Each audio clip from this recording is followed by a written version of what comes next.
Thank you, everybody, for joining us today on the Unconditional Podcast, where we empower you to overcome unhealthy conditioning to rest in your true identity and to set healthy boundaries in life. We do all of this by sharing real and raw stories and expert secrets. I'm your host, Rabbi Michael Schoening, and my guest today is Dr. Garrett Goggans. Thanks for jumping on with us today. Thanks for having me. Absolutely, man. Absolutely. I've been wanting to do this for a while. I tagged you on Facebook as one of the people I want to interview. And I got some people's attention. I'm glad I did. And finally, I got you here. So I need to mention our first sponsor. It is Planet Duct, Southern Colorado's best air duct cleaning company. They even clean my home's air ducts and dryer vents. I think it's about that time again. I need to call them. They're also certified by the National Air Duct Cleaners Association. When it comes to your family's lung health, hire the best. Check them out today at planetduct.com. Don't be confused by the duck logo and the upper side of Garrett's screen. That's not Planet Duct. It's Planet Duct, D-U-C-T. Garrett, again, thank you so much for joining the Unconditional Podcast. I know that we've been seeing each other in the community a few times and some different unconditional things, but I haven't been able to really hang out with you and really, get to know what you do for our community. And I'm super excited to be able to get that opportunity today. Yeah, no, it's always fun when you're around. You have just this great personality and loads of energy. And so you're the kind of people I love hanging out with. So I was excited to be on here just to get more FaceTime with you, because that doesn't necessarily always happen in public sometimes. Thank you. And I'm going to take that as a compliment. I appreciate that. Energy is, I love it. I just love sharing my passion. And so tell us, and can I call you Garrett? Should I call you Dr. Yeah, Goggans? No. What's Dr. Garrett? G? Garrett is fine. I mean, you can call me Dr. G2. That's what a lot of people call me, but the doctor is there, and I did it, and it's great. But at the end of it all, I'm just Garrett. So, all right. So Garrett, what is Garrett Dr. G? what projects have been keeping you busy lately? The big one is so a lot of people in the community know that I have had a podcast called Moving Upstream Without a Paddle.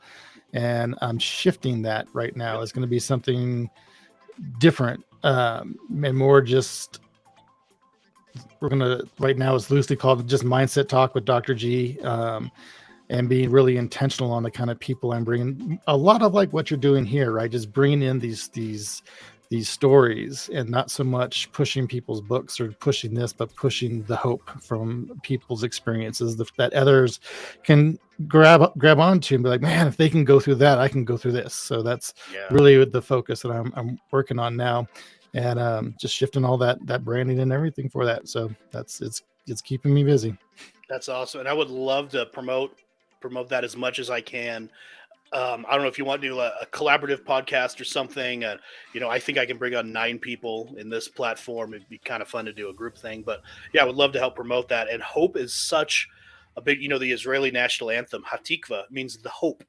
And hope is this thing I wrote about recently and I put on Facebook, through all the things in life, all of the harsh things, all of the hard things, all the tough things that happen to us, things that happen for us, through all the tears, my last tear that I shed whenever I'm going through something, I'll admit I cry.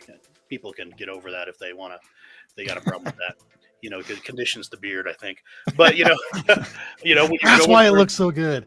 Oh, thanks. When we're getting some grays, man. I'm catching up with you. But I said my last tear I shed is always a tear. It's one singular drop of hope. Hope that things are going to be okay. Things are going to be better. That there's, I'm as a religious Jew, there's a God who's there and he's got a plan and he's a little smarter than I am, a lot smarter than I am.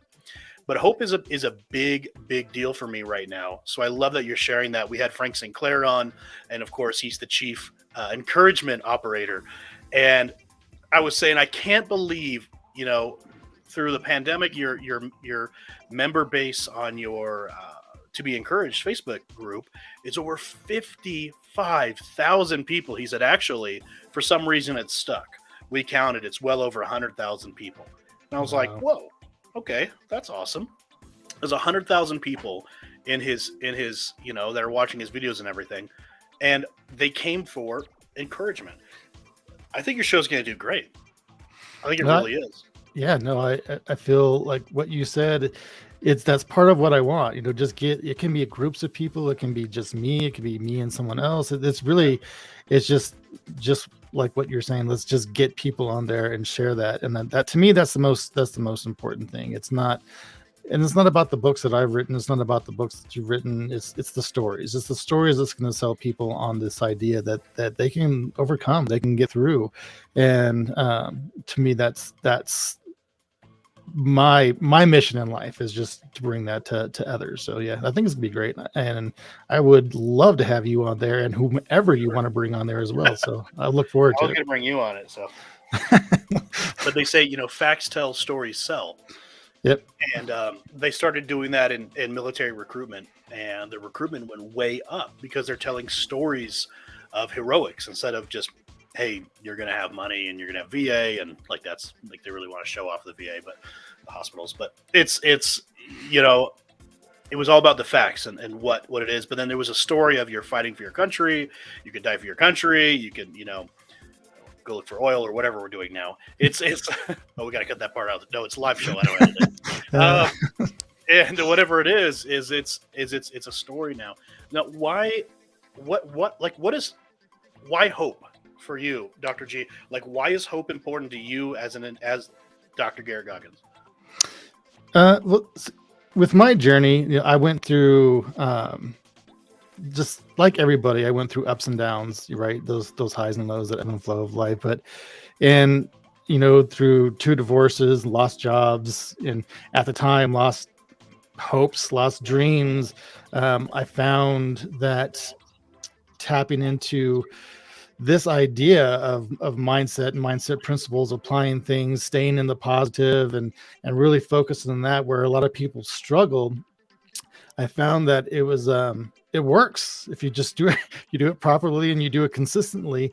And I have overcome so many things like social anxiety and some substance abuses here and there, and a bunch of things just based off of this piece. And obviously there's a religious aspect of it with me, but don't have to necessarily get into that. But I needed the hope. I was so at this rock bottom state that I was like, how am I going to get out of here? How am I going to get out of here? And it was that hope piece that really kept me going, and this borrowing this belief that my mentors had and that family members had and those religious mentors had for me, just gave me that hope. And the things that I was able to overcome and accomplish in a very short amount of time, which was the most astounding thing for me. They're like, oh, it's going to take years for you to do this.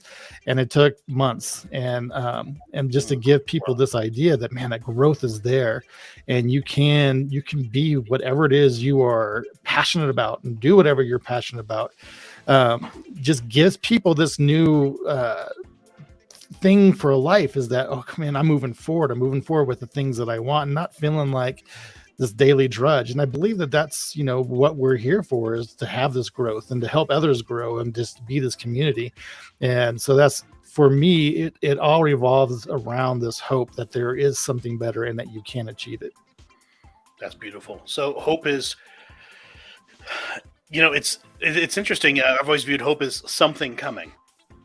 Hope is, a lot of times it's a state of being. It's, I'm settled. I'm putting aside the chaos. I'm finding peace in the storm. But I think hope is ultimately something is coming, and it's better than what is here now. I think hope is, it's a last ditch effort for people with a gun in their hand. Hope is something that saves marriages, that saves relationships, and it's like the central theme of pretty much all, at least Abrahamic religions. There's different things. Obviously, Buddhism was formed by a Hindi who just didn't want to he felt that it was a curse to be reincarnated over and over and over and over again. Apparently, his hamburgers, not to offend anybody, but it's funny. And so he's, he said, I don't want to be reincarnated anymore. He said, I want to be one with the universe, kind of thing. And so he invented, what he felt was a way out. Funny enough, he was a really skinny guy, right? He didn't have some big belly kind of thing, but he went to Asia, from India, and he just really, from what I understand, I could be wrong, this from what I studied, that he was just wanted to not be reincarnated anymore. Like that's a hope thing. Like like Jews waiting for a Messiah to come, like Christians waiting for a Messiah to come, like Catholics waiting for a Messiah to come.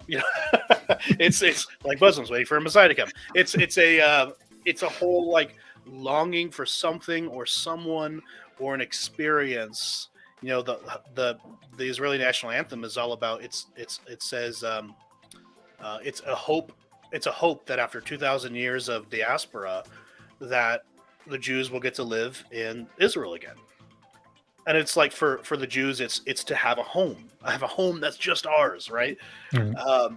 But hope is this thing that we don't have yet, but that we trust and that we honor the fact that it is coming.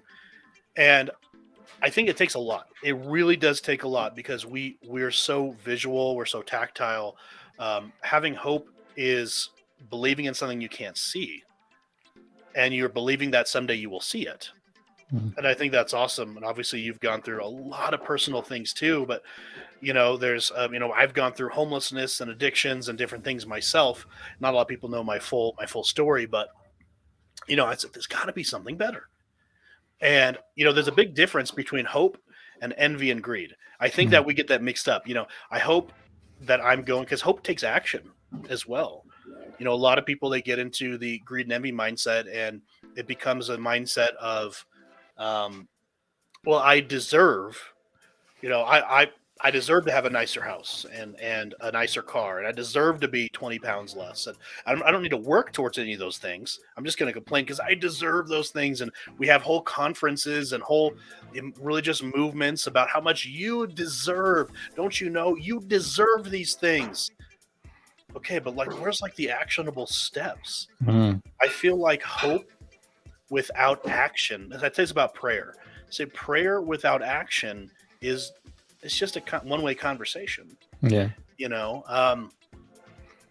So, I mean, but what was you mentioned something that was really important, I think. You said that you mentioned really briefly that there were mentors in your life and you thought it was going to be years to find a better life. And you said it took months.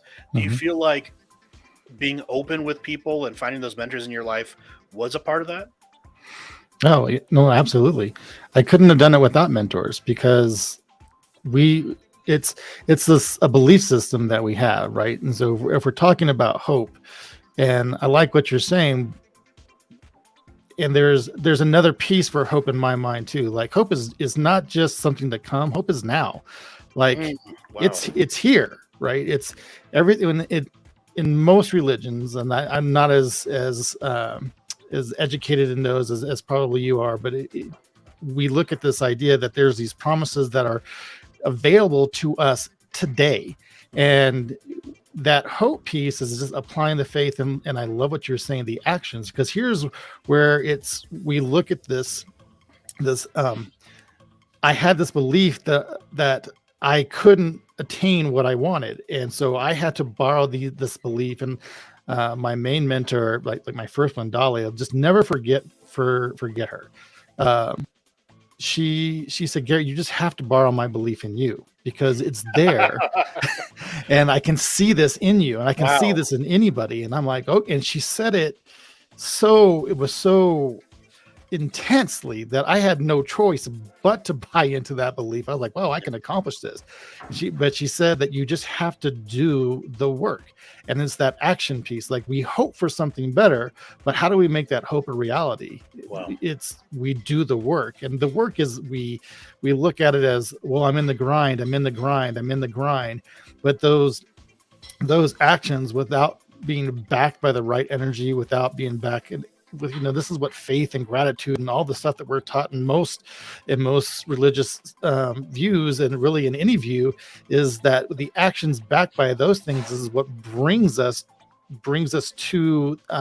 in alignment with the things that we're looking for. So when we have the growth, we become in alignment with the things that we're looking for or that we're wanting to obtain.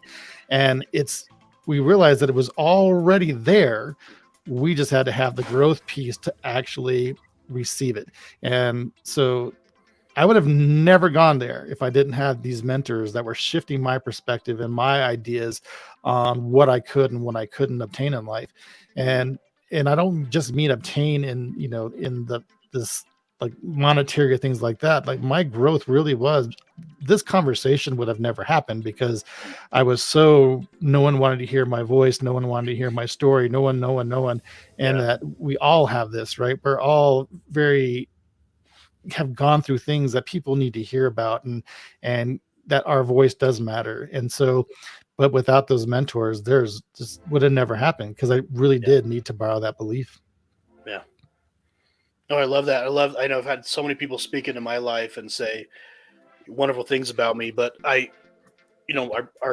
it's kind of cheesy at this point, but our harshest critics are ourselves, but it's cheesy because it's true. True. And there's nothing more true than cheese. No, but there's sorry, I think I'm just hungry. I took like a bite of a cheesy bagel as I was like logging on this morning. I chugged coffee in a meeting and didn't eat. But anyways, back to professionalism right now. This isn't a professional show. We just have fun. But it's when people, and I do this too, I speak into people's lives and I see when they don't receive it. Oh yeah, thanks. That's nice. But they're not receiving it. What I started doing is, I was at, Funnel Hacker Live in Tampa, and this guy, he was raised, his dad was drunk pretty much every night, beating him, beating mom, beating this younger siblings. At 5 years old, he's basically raising his younger siblings, and he realizes there's got to be something different. There's got to be a better life, right? So he ends up doing all these different things. He's like a bodybuilder. His arms are like as big as my head, but bigger than my head right now. And he's up there and he's speaking and he's intense and he's just great at what he does. A phenomenal story, but became very, very successful. It's obviously an international speaker now, and he took his son to go play golf. And his arms are like this, and his son was like this small skinny kid. He said with like no direction or anything, and they're golfing, and then his son swings and the ball stays there, but the club goes flying. Yeah, and it's kind of like that's, and his son goes, I suck at this. I'm never going to be good at this. He said he quietly knelt down on his knee, took his son by the face, and he said, you will never, it's a family show, you will never effing talk to my son like that again. And his son was shocked. Whoa, wait a minute. And then he realized he was talking bad about himself. His son kept practicing, and he won, I think it was like 4 or 5 championships in golf in a row as a teenager. A teenager. Because it was the power of him not putting himself down all the time. Yeah. And I've noticed that a lot of people that come from a very religious background have a lot of self-deprecation issues. So I do that now. I don't get that extreme, but when I hear people start saying negative things about themselves, hey, I don't let people talk to my friends like that in front of me. Right. And you should see their faces. They're like, I said, I don't want to see that again, or I will get nasty. And they're kind of like, I've never seen this side of him. I'm like, but do I do that for myself? Right. Mm-hmm. So I have a whiteboard over here. It says only say positive things about me. It's so hard. It's so hard, but I think it's part of hope. Part of hope is speaking that positivity, because we're out of time. The body next show. All right, Dr. G, I would love to have you on again. We're out of time. Man, would you be on the show again? Oh yeah, absolutely. Like I Awesome. could talk about this all day, every day. So yeah, let's do it. I can and I do. All right, man. But I appreciate it. We got a couple sponsors here. We got Unshakable, a program about to be launched by Peter Lynch. It's an elite mastermind program for men. You can see the details at sleek.bio/unshakable. And rumor on the street is that Peter, who's been in Florida, just moved back to Colorado Springs. So I want to Nice. catch up with him soon and get him on the show and talk with him again. And our third sponsor is Gordon Brodecki's Garage Fitness. You can find more information at garagefitnessspa.com. He's about to launch an online fitness program for men 35 and up. And it is only $47 for a 21-day challenge. He's worth so much more than that. I am personally signing up because it's time for me to look and feel the way I want. I don't know if he's waiting until January when everybody thinks that's the time to start working out. But he's going to be launching this program soon. Super excited. I'm going to be doing it myself. So keep that in mind at garagefitnessspa.com. You can also reach out to Peter Lynch, like I said, at sleek.bio/unshakable. And he is an expert in the sales field. So if you're struggling in the sales in your industry, get a hold of him. He'll do some sales coaching. Other than that, I wrote the Unwind 30-day evenings for the entrepreneurial mind. I'm going through it myself. I'm on day 14, and it's messing with me. But I love it. You guys can message me, and I'll send you a digital copy for only $10. All right, Dr. G, I appreciate you again. I want to see you soon, man. Oh, you will. Absolutely. And everybody else watching, appreciate you guys. Thank you so much for jumping on, and thank you for the likes, the follows. Make sure you share. If this meant anything to you and you want to share with a friend, please share these podcasts with people, and I appreciate you subscribing to the YouTube as well. Until next time, this is Michael Schoening. See ya.